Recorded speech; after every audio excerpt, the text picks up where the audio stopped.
Well, I certainly think it's very important that we all react with compassion, with the natural shock and horror that I think we all feel. Just to remind the listeners, Mr. Clegg, of course, this is a data communications bill. Oh, the yeah, idea well, I'll is come on to that, I'll come on to that. Yeah. But I mean, what I was saying that, when you see something as barbaric and as savage and as kind of random as what we saw last Wednesday in Woolwich, it's the most natural instinct in the world to just recoil in horror and then say, what can we do to never let that happen again? And I think what the experience in the past has been, Vince, that where governments have acted in a very kind of precipitate way, a kind of knee-jerk way, often they come to regret it later. I thought it was very interesting that Jack Straw, for instance, was saying that he now, looking back, felt that the then Labour government's reaction to the awful bombings in London at the time, to say that people could be basically held in detention for 90 days without charge, was, in his view now, with hindsight, an overreaction. So I think we've got to react in a kind of calm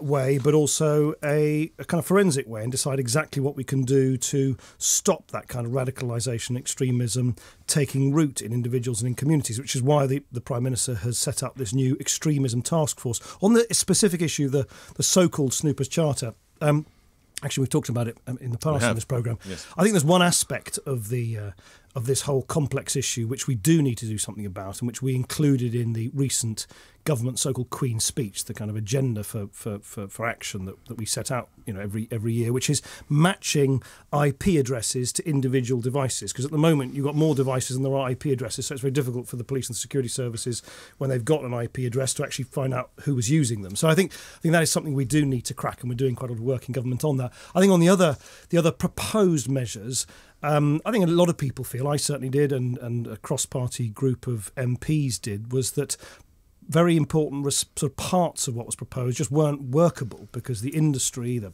Facebooks, the Googles, and all these people upon whose cooperation we rely to go after the bad people, just said it wasn't really workable in its present form. And I think other aspects of it have always struck me as perhaps being disproportionate. So we are pursuing some bits of it, Vince, that we think do need to be settled and do need to be sorted, but other parts are not being Let's get a response from Vince. Vince, a brief response, if you would, to what you've heard from the Deputy Prime Minister. Yeah, I mean, briefly, what bothers me about it, Mr. Clegg, is the fact that resources are ultimately going to be taken away from keeping an eye, as we might say, over the people that are a danger, and spreading that over everybody. And it really worries me where that's going to lead in 20 or 30 years' time, how that could be used, that legislation. While you're talking about people who are worried, I'd ask you just 1 second, if you would. Sure. Vince, stay on the line. Other people have given us their views. Indeed, sitting in that seat yesterday was formerly Sir Ian, now Lord Blair, who's Commissioner of the Metropolitan Police. He asked us to make this point to you. Nick, whatever you do, sort out the bits about the telephones.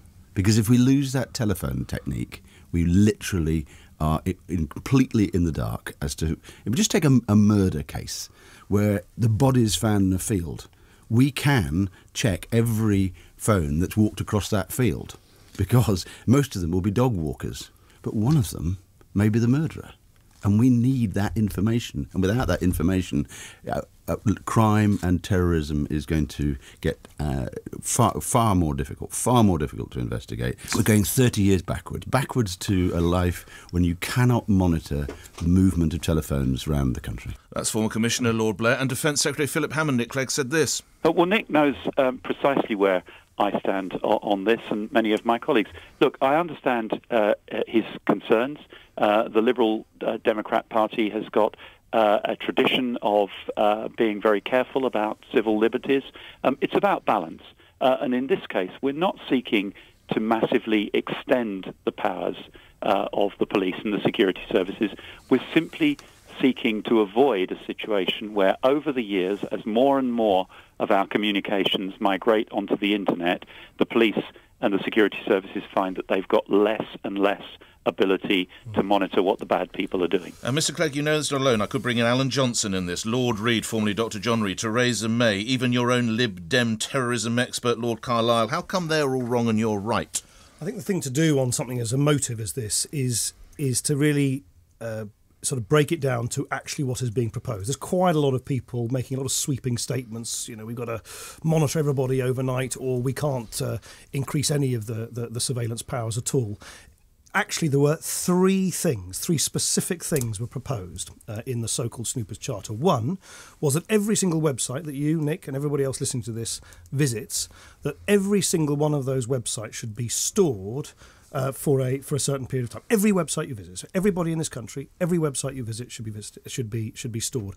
And I think it wasn't just my view, by the way. This is not just, I don't come up with these sort of views capriciously. This is something which a cross-party panel of MPs said was a very, very big step, not to undertake in any other developed democracy anywhere in the world, and was deemed by them and by many others to be a disproportionate step. Second point was to basically try and find a way in which you could monitor and track information that is generated by internet service providers in other countries as they pass through this country. And that's the bit that gets very, very techie, where the industry, and I spend a lot of time listening to the industry, the people who have to kind of make this kind of thing work, who said, you just can't do that. No other country in the world has done this. No other democracy in the world has done this. It would set a sort of dangerous precedent that might then be followed by much less liberal and law-abiding regimes. The third point was this point... It's not in the UK, though, is it, Deputy? Sorry? Unlike to happen in the UK, Deputy Prime Minister, if we get to this internet service providers that you say... but what I'm saying is the industry were very clear that they said it was not workable. Let's not worry about the industry. Let's worry about the safety of our citizens. No. You can't do something if it's not workable. So you're saying it's impossible to do it? They said it was not workable. They said it was not a workable way of doing these things. And the third thing, and look, I'm not going to push water up a hill. No one.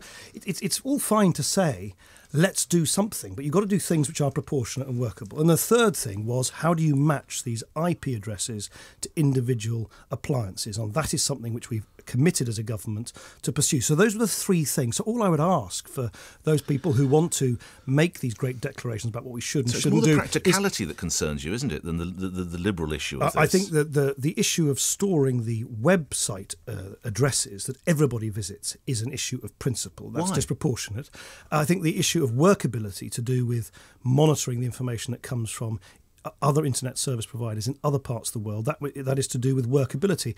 You need to strike the right balance. I think Philip Hammond is quite right, is striking the right balance. I think we're doing that by saying that we will solve this issue. Ian Blair would say we're going backwards. No, what Ian Blair was saying, quite rightly, was make sure that we don't somehow diminish the very considerable powers that are there at the moment. And I have never suggested that the very considerable powers which our security services and the police have, far in excess, by the way, of many, many other forces in other parts of the world, should in any way be rolled back. Quite the reverse. I'm actually saying, in one important respect, matching IP addresses to individual phones and mobile appliances, we should take further action. But I don't think it's responsible of me, or indeed any politician, to just sort of disengage from the detail, not deal with the difficult dilemmas here of both proportionality and workability, and simply make sweeping statements, particularly in the immediate, highly emotive aftermath of such a terrible, horrific accident as we saw last Wednesday, because previous experience suggests that's when we start making mistakes. And just lastly on this, you don't think you're out of step with the British public here, Mr. Clegg? I think the British public